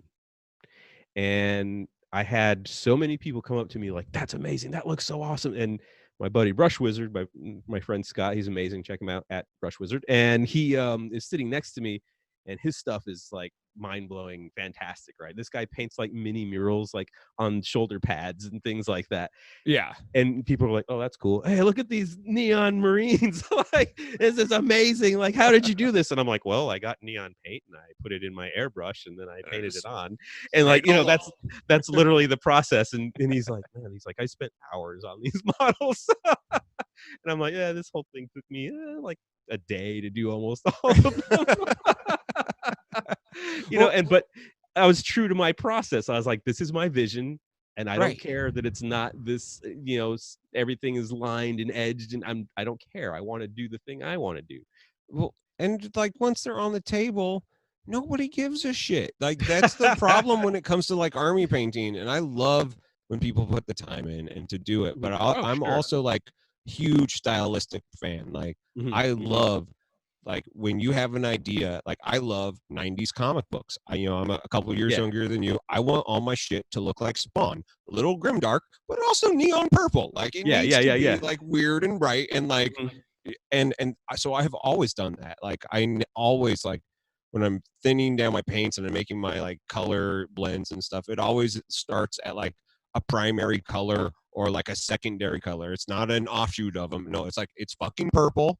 And Mhm. then I go from there. And it's really funny like watching people like, oh, it looks so good. It's like it is a very little color theory and it's very bold colors. That's Color it. theory. Yeah. It's I a teach little a bit. painting. Yeah. I teach a painting class at my store, and that's like the first thing I teach is like before you put any paint on the model, let's talk about the color wheel. And people are like, "What's the color wheel?" And I'm like, "Oh, let's talk about the color wheel. I'll talk for Let's do fucking hours this. about the color wheel." And I bring up the color wheel and like kind of show them, and I'm like, these are the things that you need to think about. And I have people bring me like a model that's painted like almost completely brown, and they're like, "It just doesn't look good. I don't know." And I'm like, "Well, it's all brown for one. It's So all let's talk about the colors." And and it's you can execute a really cool concept simply and it be striking, especially if it's done over an entire army. yeah. And that's like you, my favorite thing is concept. I saw an army online, and I think it was Scions, like guard Scions, and it Mhm. was all gray, very dark, very moody, and the only color on it was red eyes, and like some of the scopes on the rifles were red. Yeah, yeah. And I was like, "That's awesome. That blows me away." And there's 50 comments, "Oh, it's just gray and there's no color and there's no highlights." And I'm like, "It's awesome. Like, look at the like it reminds me of something that you would see like in the movies, these bros coming through like with their rifles and all you see is the red and it's smoky Yeah. and dark and the concept and the imagery is there, but everyone is looking at like is it edge highlighted, and like Right? like it's who gives like follow what your heart is telling you, like the thing that you want to do. Don't put yourself in that box, and if that's what you want to do, fuck yeah. Like there's a lot of amazing painters that do shit that I can't even begin to try to do. But if you want to paint something in flat colors with no shades and no highlights with just a cool color scheme, fucking do it. Like do that and just be honest with it, man. Be like, this is exactly what I want.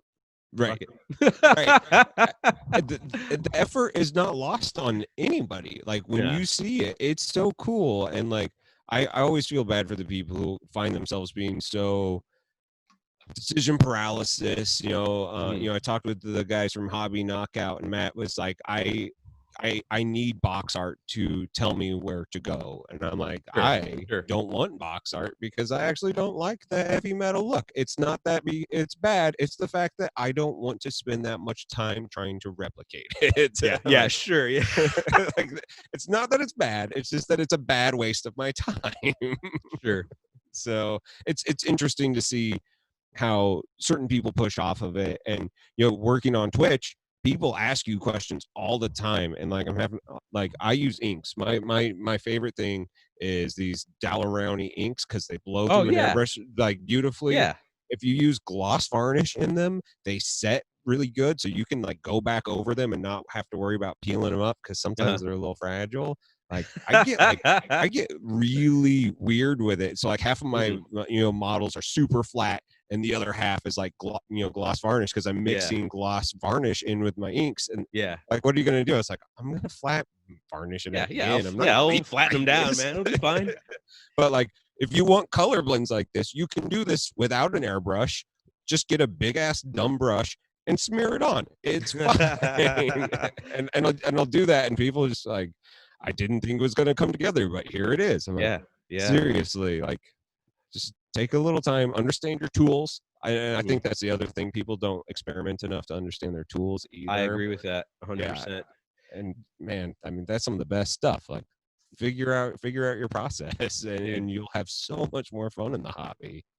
there's a lot to be said about like actual like education as far as like painting is concerned. Maybe you had like there's classes, like Adepticon, they have classes and people are Yeah, oh showing you yeah. how to do things. But like there's also a tendency for people to not understand or not be comfortable with the idea that there's 100 ways to skin a cat, right? Like you could do a lot of different things, and some folks are very like tied into this. Well, I got my base coat, and I got my shade, and I got my highlight, and I got my edge highlight, and it's like I'll put like a shade on something, then I'll highlight again, and then I'll shade it again, and then I'll highlight it again, and then I'll go back and be like, let me do a little, and like there's no one process that is the correct way, and nothing frustrates me more than someone that looks at what you're doing and says, well, you didn't do this right. Well, there's not a right way. Did I do it right way to achieve look A? No. Am I just trying to do my own look? Cool, then there's no right way.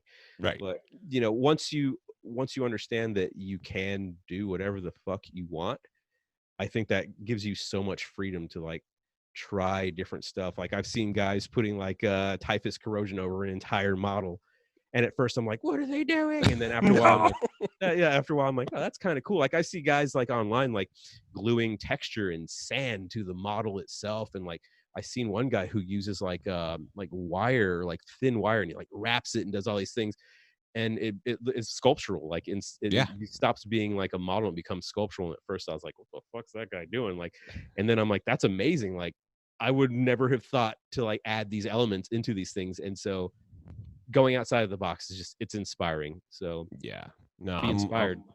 I'm with you 100% there, and I wish more people were, because like, I mean, this hobby, it's so, if to me, because I don't have the rich history of like, learning specifically everything from, a white dwarf, I didn't prescribe to the GW, like Duncan didn't teach me how to paint. I just like listening to his voice. It's like one of those things. Like I would consume his content because it was fun to watch him do it. Yeah, I awesome. never wanted to paint like that. I was having so much more fun with the medium and learning like shadow and volumetric lighting, and just like the physics and the theory of like, if you take something big and it was painted weird, what does it look like really small? Like that's the stuff that I like totally got into, and that's why I like painting the big monsters, like the infantry stuff. Like I'll do the same thing as you. Like these are all green. this is the thing. But like I love learning, and when you saw people like Marco Frassoni, I think it was the one who did like the Wire, and you did his Stormcast Eternals with like the giant like spire cap on them that was like the blasphemous guy. Or like he took a model that I kind of thought was boring and made it badass with just a little bit of effort. On over where you live, you have Chris Surrey. Have you met Chris Surrey before? I don't know if I have. His name doesn't sound familiar. Sorry. Oh man, we got to get you introduced to Chris Surrey, because he is he takes Warhammer models and things and he turns them to these little pieces of art. And he doesn't game a ton. I think his main game is like War Machine or something like that. Nice. But he does tons of GW like little dioramas, and they are incredible. And and I think he's like probably like 15 minutes from where you live. Oh, okay. So well, I'll make sure that you like watch me like meet him, and I'll be like, oh, I know this guy. Yeah, I've known this guy for forever. God. I mean, the community definitely is small, and like we were saying, like why haven't we run into each other? Like, I mean, obviously I play over here on this side of the river, but like even in general, like I say Adepticon 100 times. You can see all my Adepticon things behind me, my little my rags or whatever. But I've been going since like 2013, 2012. So like it's the same people over and over. So like that community of people, like it's super, like it's so cool that there's a community and it's familiar. And every time I go, I see the same faces, and I go to these other events and I see a lot of the same faces. Yeah. And I love that about this community. It's just so, it's been very consistent for me. And this area as well, like my little gaming group is amazing.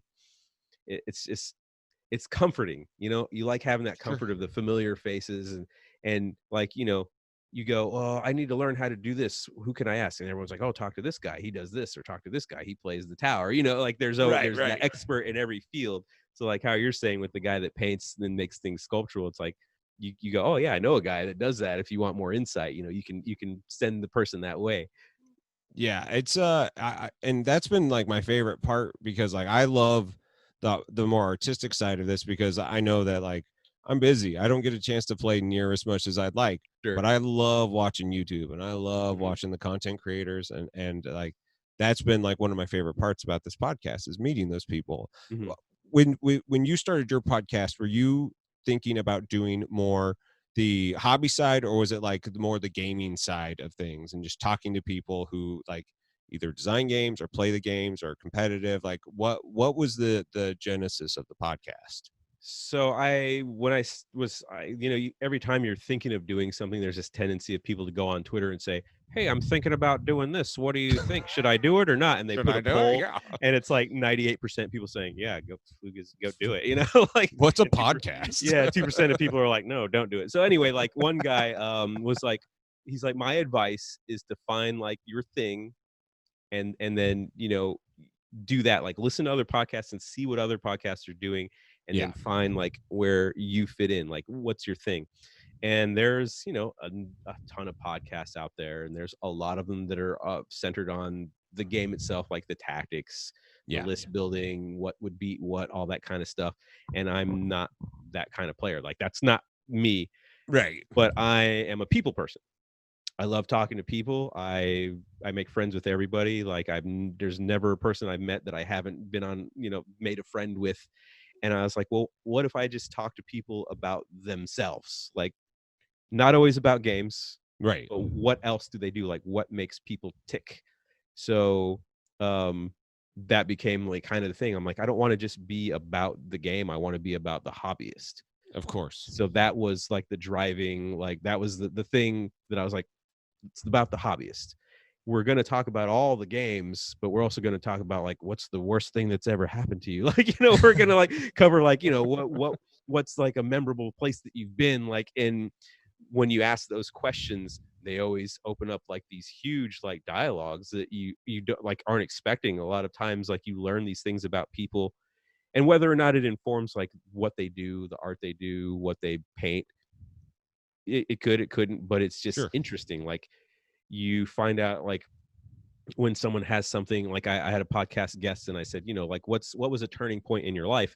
And she said, well, when my parents died, like both of her parents had died in a car crash or some such thing, Mhm. so it was like, oh wow, okay, well let's talk about that. Let's talk about like loss and how young you were and like how hard it was to come back and like what kept you going. And a lot of it was like, books and like the fantasy worlds and things like that. Sure. And so you find out these amazing things about people, these remarkable things, and then you just sort of ride that in, and it all comes to the same place where, well, I'm a hobbyist and these are all things that have informed my hobby and why I like it and why I do it. Right. Yeah. Well, I loved listening to your flow of questions, because like besides like my cringiest question ever asked is what's your favorite color, I'm like all of them. It's all just light, like yeah. everything else that you do is really great. And like I haven't listened to enough of them to know if like you ask the same questions every single time, but It's a mix. Yeah. I know that you have to have the same sort of pattern of talking with people, Hmm. because you ask questions and you engage people in a way where they just are often running. And like Yeah. when I heard that, I Yeah. was like, this is fun as hell. We're doing this. I Like, appreciate that. I'll listen to this, like it was 2 hours long and I like this. And Yeah. I Yeah. don't get a whole lot of hobby podcasts where I can do that, because Mhm. if we're talking about rules and we're getting too mired into it, I'm just like, I Mm. don't really care. Yeah, you start to Like, lose, sometimes you lose interest in that. Sure. yeah. Sure. So like I really appreciate that was the way that you developed your show. When did you decide to go to like a bi-weekly, monthly show? Because like I'm sure it wasn't just a crash and burn. There had to be Sure. like I'm starting to fuck up, because Uh, I'm worried about that in my own show. I literally, it's because I started going to school. Okay. Whenever I retired, I was like, I'm just gonna take a year off and just do whatever I want. I was like, maybe I'll do a podcast, or like I was still doing videos. Like I used to do like bat rep videos, and I still Sure. have some. If you check out Lonely Havocs on YouTube, you can find some of them. There's not been any new ones because there's not a lot of people going, hey, where's those bat rep videos, man? So um but they were nice. I enjoyed doing them, but so I was like, oh, I'm gonna retire. I'm gonna do maybe a podcast because I haven't tried that yet. Yeah. And my mom got like really sick, so I like literally was in the hospital with her for like about 4 or 5 months, and she's pulled through and she's fine now. Good. But that kind of set like everything back, so I was like, all right, I need time to regroup, to get myself together, because I was going to start school, but right when she got sick. And so I like took another couple of months off, and I started the podcast, and I had the time to do it every week. Like I was like, all right, I got nothing going on, I'll just get people on, we'll bullshit, whatever. And then I started school, and I was like, I don't have time to do anything. Like, oh my god, like I can't keep up with the podcast, and I can't keep assignments, and then I was doing like every 2 weeks, and I'm like, this is still too much. Like once a month is like been the butter zone. They're 2 hours long. You could literally listen to like 30 minutes a week per month. and like still get as much podcast Dan Habitcast podcast in if you want to do it that way. Sure. But really this rhythm has worked really well for me, because it gives me a lot of time to like do the scheduling, because the scheduling is one of the harder parts. Do the editing, which honestly I do less editing because it runs longer. Yeah. There's nothing, I don't really need to cut things out. Like every once in a while I'll say something and be like, ooh, that was a little mean, or that was a little polarizing, maybe let's cut that out. Like, yeah. But overall it's the conversation with some of the ums and ahs cut out of it. So 1 month, that's the butter zone, dude. Like I love that idea. I am now I fucked up. I fucked up like really bad 2 weeks ago, or it was almost a month ago. I booked 4 interviews that week and still had to get a YouTube video ready for Friday to go out. And I was just like, what am I doing? Why did I do this? Like I'm so glad that I could help people, because it wasn't just my podcast. I was interviewing with an anthropologist talking about people who play war games and paint minis. Like they were like trying to figure out more. I was like, fuck yeah, like I'll do that. Why do they do that? Yeah. I don't know what's crazier, people who paint models or people who wonder about people who paint models. Right. Like, I wonder about that too. Like I'm very thankful for like every person that listens to my podcast. If you're watching this and you're one of those people that listens to my podcast, I super appreciate that. I want to look you in the eyes and say that I appreciate you. But, I listen to it because I like to go back and kind of hear it and kind of go, did that question work? Did that not work? So you gotta like, you gotta research your own shit and kind of figure it out. But other people that listen to it, I always kind of wonder, well, why do they listen to this? Like, what are they getting out of it? Because it helps me to improve and to give people more of what they want. Sure. And I don't think I've been doing it long enough for it to reach like where I want it to be. Like I'm comfortable, like I'm happy with every listen that I get, but I would love it to be more. Sure. And one of the coolest compliments that I ever got, maybe it's not even a compliment, but somebody was like, when I listen to it, I'm answering the questions in my mind and thinking about what I would say if I was on your show.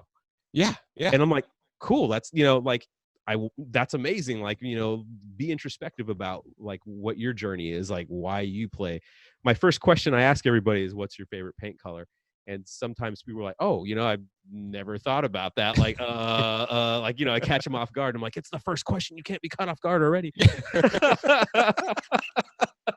Like, it's like, think about that. Like, why? And then I ask, well, why do you like that color? It's not simply like, oh, I like red. Next question. No, it's like, oh, well, why do you like Mephiston red? Why do you like Jukari violet? Well, what is it? And I think that's cool that people are sitting there going, what is my favorite paint color? What's the worst thing that ever happened to me in my life? And maybe, finding some things out about themselves in the process. That would be my favorite thing. Well, you bring like such a massive positivity to the conversation, which is what instantly attracted me to your show. I was like, oh shit, this dude's having fun. He loves talking to people. Like, and I think I heard one of the first episodes. It was early on into me starting this, and mine has always been a conversation that I don't know what the fuck we're going to talk about. I do a little bit of light research before we get on, just so like I understand like who this person is, and I didn't accidentally get like a crazy racist or some shit on, which I'm like terrified of the day that I really fuck up. It's gonna happen. Hey, it could happen. It's gonna happen, and I don't want it to, but also I know that I can dictate a conversation into a way that maybe we can like see eye to eye and get each other to like have an actual real conversation. But I've never been afraid to like get off into like, if we're gonna get dark, we're gonna get dark. That's the way it's gonna go, because I think that people want to know the other person. They want to know like that very real back and forth, because I interview a lot of YouTube people, and YouTube is a one-way conversation. It is only coming at you. And they didn't actually write it for you. They make you feel like they wrote it for you. And so you feel like you know these people on the other side of the camera, but you fucking don't. Like, I can't tell the amount of people, like I interviewed Scott the Miniature Maniac, and I had just said, I think I've noticed, that you are not having as much fun doing your videos.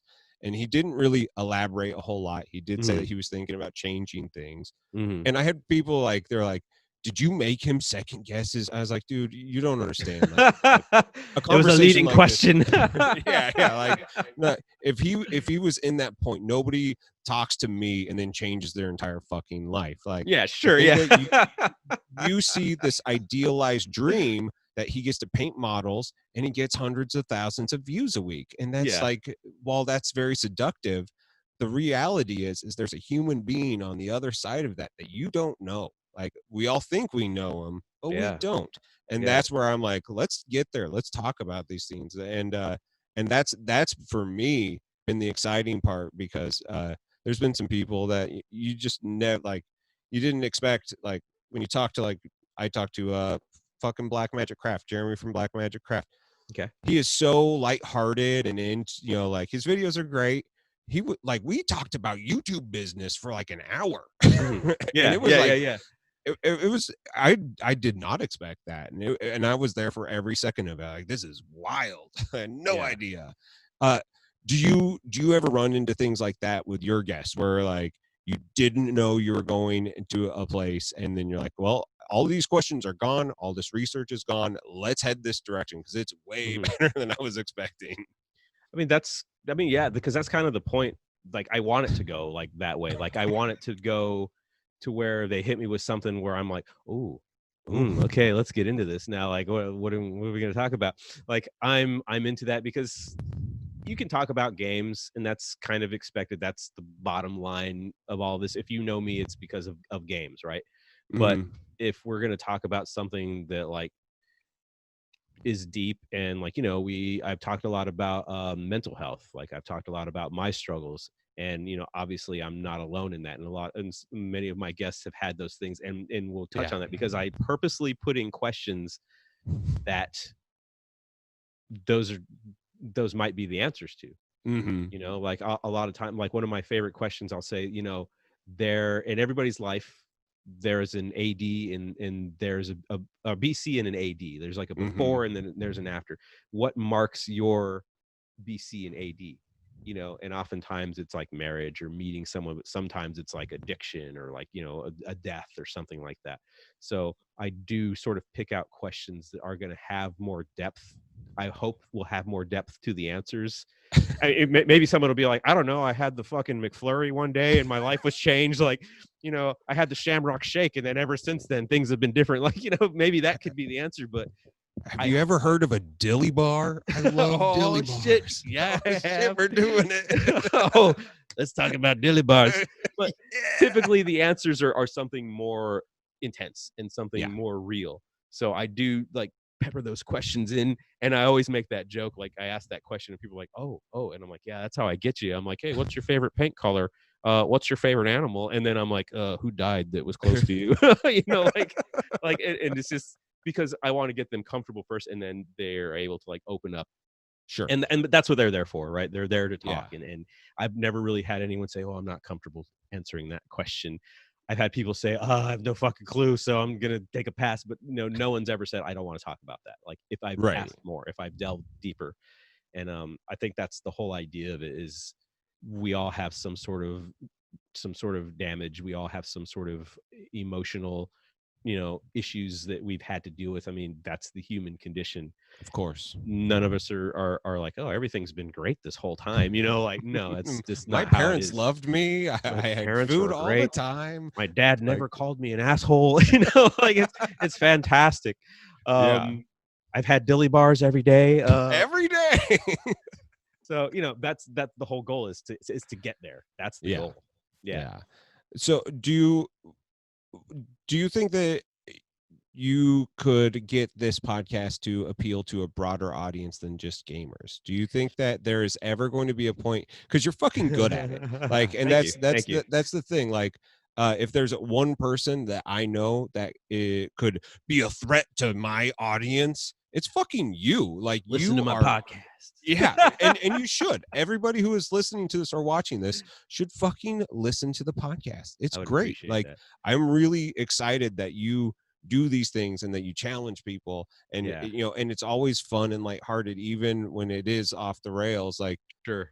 I every time I've listened to it, I always like kind of like forget. I'm like, oh man, I need to go back and listen to more of these episodes because they're great. And they aren't time stamped. That's the other thing that I really like. Like, not everything is like, what are you doing right now post COVID? You are. It's big picture and not try to be timeless. Yeah. We try to be timeless. And you can't help but go. Like, I think one of my guests, I said, so what's the most? This is deep in quarantine times. I said, so what's the most interesting thing that happened to you last week? And she was like, really?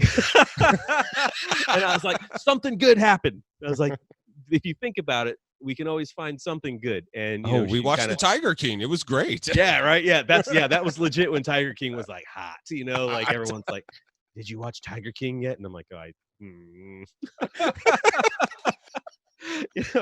I would love for my podcast to appeal to a broader audience, but I think about it kind of like my Instagram. So I have a lot of like friends and people that don't game following my Instagram.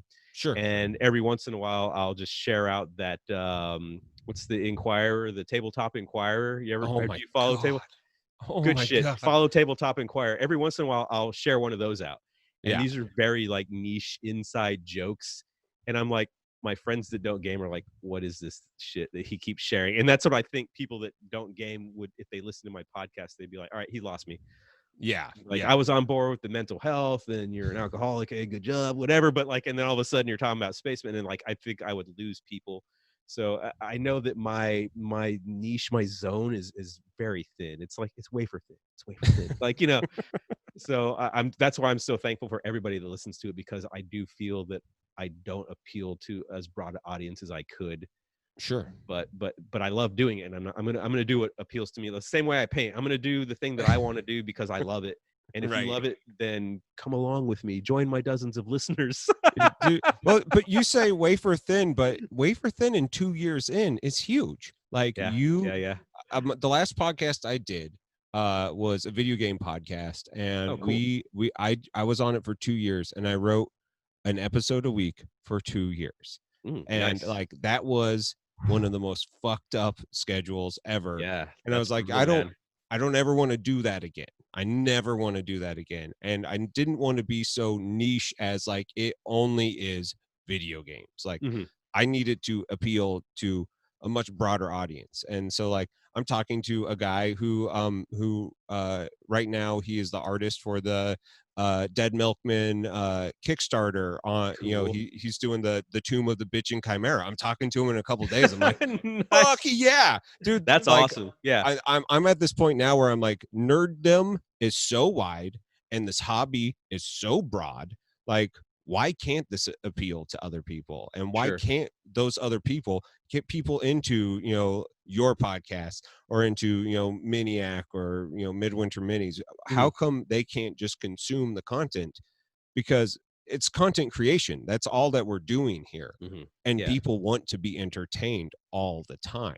Like, we can't sit silent anymore. It has to be like everything all the time. So I'm like, I'm asking the hard question of like, why the fuck can't it be that? Yeah. And why can't I talk to a 40K fan and then a D&D guy the next day? Like, why are these things mutually exclusive? They Right. aren't. It's all Right. fantasy, it's all imagination, it's all creativity. So that's my next big push of like, Yeah. can we do this? Let's Broaden it out. see. Yeah, I Let's think see. about that in the terms of like, like on my podcast, I have folks that just do like RPGs and D&D, but luckily my breadth of experience is broad enough that like I can speak to most games. It's like, Yeah. you come up with a game and I probably played it. It's like, hey man, did you do any of that Hungarian fish slapping over there in Europe? Oh dude, I did a bunch of Hungarian fish slapping. Let me tell you about this tournament I was in. Like I kind of have like a little bit of everything. Like I've been a nerd my whole fucking life, right? So for me, like getting those people that do different stuff, that definitely appeals to me because then I get to talk about something else besides just 40K or Sigmar, and I'm totally into that.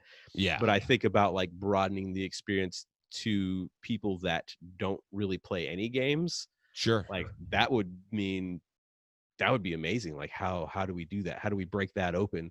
Like how do we get those people that maybe they're interested, I'm going to say it again, maybe they watch Critical Role and said what else is out there, and they kind of because that's that gateway, right? So like, Right. and then they're like, well, let me listen to this podcast where we talk to hobbyists and maybe I learn about what other games are out there.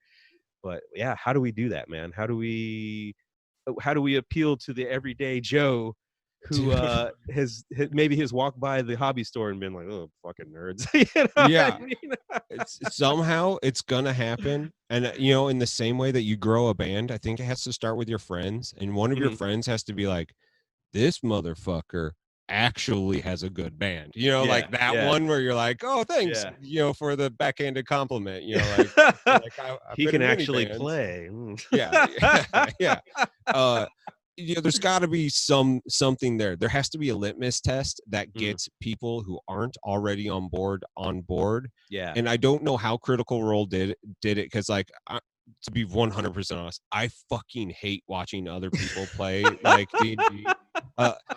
Any RPG stuff. I'm just like, I would rather be there playing it, and sure. I get frustrated because I'm like, I would have had more fun with this. Why is he doing that? But like I get why people get it, and especially people who don't flex the imagination muscle. The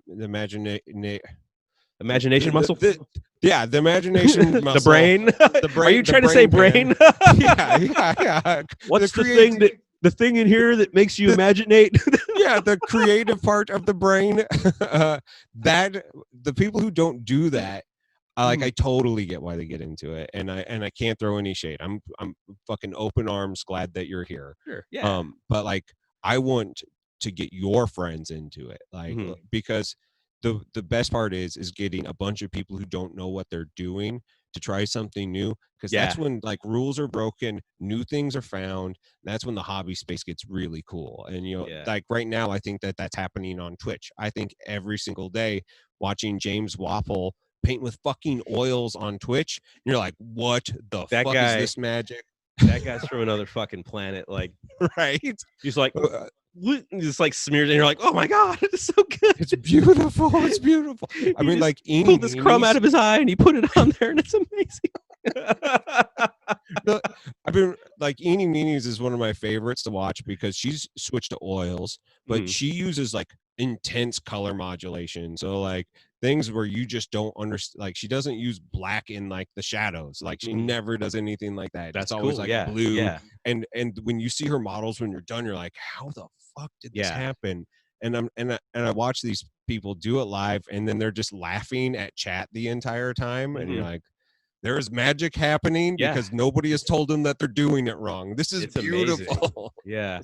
The whole Twitch thing is like so impressive to me because I don't have the time to do that, for one, but like just the community that the people on Twitch are also building, because that's part of the community as well. I mean, that's an offshoot of it, and it's just it's totally, a lot of my friends do the Twitch streaming now, and they're like, yeah, I'm hanging out with my friends and they did this raid and they did this, and I'm like, what are you talking about? Like I don't catch any of it, but like there's a whole community. Instagram? And, it's got its whole, the fuck's the internet? It's got its own like it's got its own rhythm, its own Yeah. mythology. It's got its own thing that people on Twitch do. Yeah. And nobody likes anything better than to feel like they're a part of a certain group.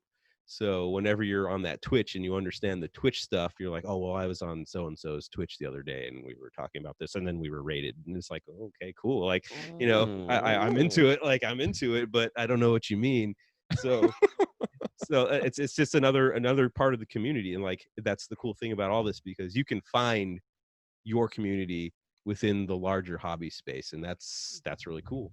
Yeah. Well, and like right now, Warhammer is really embracing the Twitch stream. So like I'm like, I had 30 people on my stream the other day. That is like amazing. And that was no raids. That was just me being me. And I'm like, this is amazing. Yeah. And then I look over at the Warhammer thing and they have 800 people watching them. I'm like, how do I get some of that? They're a slightly larger company than you are. So that might be part of the reason. But bringing people to a spot like that, it's interesting because like, it's the game store to me now, like because I can't do that. Like I can't meet new people at a game store. I can't go to Miniature Market and hang out comfortably. I could, they would kick me out. But like, I think that is the cool thing that's happening on Twitch right now is that like, and that's, I'm trying to blend those two worlds, YouTube and Twitch, together, because I don't think they cross-pollinate near as much as they should. And they're all just like one good conversation away from meeting their new best friend. You know? I think Twitch in general is just, I mean, it's really gotten a push thanks to our situation with like, don't go anywhere. Like my game store, I used to go every Thursday. I've been going to that store for like 8 years now. Every Thursday I go play. And I haven't played, in like 7 or 8 months now because of the situation with our pandemic. But so Twitch has kind of taken that ball and just said, fuck yeah, this is what we do anyway, man. Like we hang out in front of our computers at the house. We're fucking golden. Like, this is we are all ready. the Twitch people. All the Twitch people are like, yes, like, thank you, COVID. It's been really cool. I will say that getting a ton of new people streaming, and I never want to say don't try it. If you fucking want to try it. But like, understand that it's really hard. Like it is a hard thing, and building your community is even harder. And so like, there's a couple people that I've seen that have like kind of frozen on stream, and you're like, ooh, that's bad. That's like stage fright bad, like, and I think the years of, being in mediocre bands in front of like 2 or 3 girlfriends, like I am ready for the bartender. I'm ready to make an ass out of myself in front of people. It doesn't bother me anymore. And I've really realized that like, oh, there's something interesting here that is, I wish I had more time to do it. I actually do. Like it's actually such a cool tool to reach people and reach people. Like I said, the mental health conversation comes up literally every single time that I stream. And I'm just like, are you guys doing okay? You checking on your friends? Like, make sure that you check on your friends. Like, that's the shit that like, I don't get to do that anymore, but I get to do it there every week. And it's fucking magic. And it's, I couldn't recommend it more to people. It's just a cool venue as well to like learn a lot of things. You're going and you're hanging out and you're chit-chatting, you're making jokes or whatever. But one of my close friends, Red Katana, she also streams. I don't know if you follow her on any of the social media, but she started streaming maybe this year sometime, like early this year. And she runs a pretty solid schedule. I think she streams like 3 times a week. Nice. And painting stuff, or is she doing painting. games? She's a painter. She plays on Saturdays. Her and her husband own a store, and they play on Saturdays and they stream the game. But she paints, and I look at her work and I'm just always blown away by it because she's an amazing painter. And I was like, how does she do this shit? So like I watched her stream and I'm like, okay, now I'm sort of piecing together the process. So I'll pop in like a couple of different streamers as well. And again, we're learning like that there's these different ways of doing things, right? Like she does a lot of airbrush, like that's her thing. She's just magic with I hate airbrushes, to be honest with you. I can't stand the fucking things, but like she makes it work. And like if I was ever to get back into it, now I have the tools and the means and I've seen it done. And I think that's important. And then I see other folks that they just sit there and they're just layering and layering and layering and layering, and like that's the whole stream is them layering the coils on a fucking plasma gun or something, and it looks amazing, right? So Right. you learn a lot of new technique and a lot of different ways to do things, in addition to having a place to hang out and talk and make jokes and bullshit with people. But you could Yeah. ask questions like, why are you doing it this way? Why are you doing it that way? And they'll talk to you. Like, Yeah. Yeah. like when I was learning to paint, I didn't have resources like back in my day. I didn't have Right. resources like that, like at all. I'm looking at like heavy metal in White Dwarf, and it's like that meme where it's like learn how to draw an owl, and it's like 3 circles, and then the next panel it's a whole fucking owl. Like, Right. that's how their tutorials are. They're like, okay, well first put the base coat on, and then the next one it's like, and then edge highlight absolutely everything, and it's amazing. And you're like, how do we get here? Yeah. They left a couple pieces out. Yeah, I'm pretty yeah. sure. Yeah. So the streaming itself is just this great tool for like learning all these different techniques and seeing all these different things and having access to the people that do these things. And Yeah. it's amazing. Like social media, like having access, like you can hit these guys up and be like, hey, can you tell me how you did the edge highlight on this thing? Like whatever. Yeah. You could do that. Yeah. Well, and like people like Sam Lenz hang out, and you can be like, how is your non-metallic metal looking this good? And he's like, well, you do this thing, and you just like blah, blah, blah, blah, and it's amazing because he's just done it a million times at this point. Yeah. But and he does it all while making a dick joke, and you're just like, fucking like, yeah. how? It's some of these folks I like watch. One of my other favorites, like a buddy of mine, Rogue Shader, Jeff. He does like the non-metallic, metals, and he does like he's one of those guys that paints like the glinting of the armor to where it looks like translucent and reflective, and it just does. I don't know how he does it. Like I watch some of his stuff, and I'm like just like baffled, like what's, and then he paints like a single white line somewhere, then all of a sudden it looks shiny, and you're just like, oh my god, like can't even wrap my mind around it. All that stuff, like there's so much. I always call it's the new tech. Like you're always learning new tech there, and you just have to be like receptive.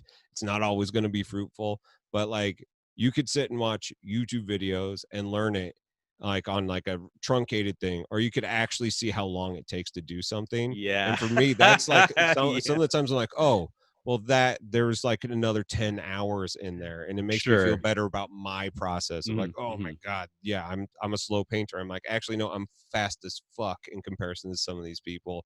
I just get like mired in the details. That's where the problem happens. Yeah. Dan, I have loved talking with you, and I want to continue doing it. But we are now at our 2-hour mark. Boom, 2-hour mark. Hey, that felt like 30 minutes, dude. Fucking happened really fast. For anybody who's still around, and there are people who are still around, I know at least 5% of my audience make it all the way through my videos. We're here for you, the 5%. The 5%. We salute you. Promote your stuff. Like tell people where to go to find more cool shit like you, because we need more people like you in the space, and I want to keep you doing it. So obviously my big thing is the Twitter. It works for an old guy like me. So if you want to see what I'm up to, and I'm always promoting all my peeps and sharing all their stuff out on Twitter at The Lonely Havocs. And if you look up The Lonely Havocs on YouTube, you can find some videos and other random things I've done. Go ahead and find Upon the Golden Throne, which was a video series I was doing for a little bit. I actually wrote and played a song about the Dark Oath War Queen. You're going to like that. So check it out. And also, of course, the podcast, the Havoc Cast. So if you go to like iTunes or Spotify, look up Havoc Cast. I'm also doing another podcast with my friend Andrew. He is Hobby Vices on Instagram, and that one's called the Hero Cast because he's a fellow Warhammer hero. But his whole goddamn house flooded a couple of months ago, so he had to get his house repaired. So we haven't been able to do that. So we're gonna get back to doing the Hero Cast as well. So definitely check that out. And that's way more like game focus, like what's new and like what's the new hotness and what's the more meta. Crunchy. More. There's more crunch. He's very crunch guy. So and I just make fun of him the whole time. So he's it's a good time. So yeah, check out all that stuff. But if you find me on Twitter, you'll always see me sharing out things that I think are important and trying to put my vibe out there. Dude, I love it, man. I love it. Dan, thank you so much for taking the time. I really appreciate it. Thanks for having me on, man. This is awesome. Loved it. Excellent. Thank you for making it through another episode of Hobby Time in the Murder Basement. I really appreciate your support. If you'd like to continue the support in other ways, I do have a Patreon. The link is down below. Proceeds from that will go to pay for new equipment, subscription fees if I need it, and graphic design stuff. I'd like to help build this channel. So any of your support is, while never necessary, is always appreciated. If you want to see more hobby stuff, you can head on over to Twitch. I generally stream on Sundays at noon. Thank you so much. I really appreciate it.